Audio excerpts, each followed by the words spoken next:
She teams 33 మందిని red హ్యాండెడ్గా పట్టుకుంది.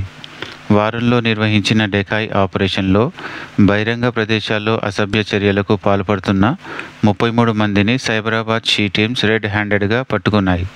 మొత్తం 33 కేసుల్లో పెట్టి కేసులు నమోదు చేయబడ్డాయి.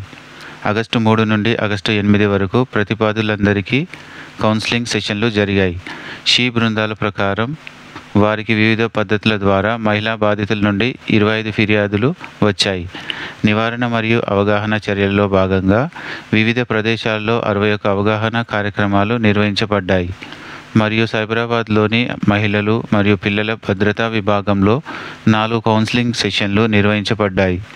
కుటుంబ కౌన్సిలింగ్ కేంద్రం CDEW కేంద్రంలో కుటుంబ వివాదాలను జూమ్ చేయడానికి దాదాపు 21 కుటుంబాలకు భార్యాభర్తల ద్వారా కౌన్సిలింగ్ ఇవ్వబడింది మరియు వారిని తిరిగి కలిపే ప్రయత్నాలు జరిగాయి. అంతేకాకుండా సైబరాబాద్లోని యాంటీ హ్యూమన్ ట్రాఫికింగ్ యూనిట్ సైబరాబాద్లోని వివిధ ప్రదేశాల్లో అవగాహన కార్యక్రమాలను నిర్వహించింది మరియు దాదాపు 110 మంది సభ్యులు పాల్గొన్నారు.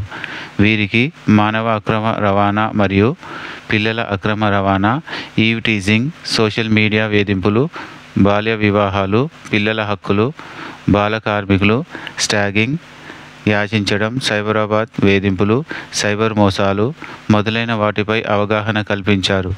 మహిళా help line 181, child help line 1098, police dial 100 ప్రాముఖ్యత మరియు ఇతర అంశాలపై అవగాహన కల్పించారు.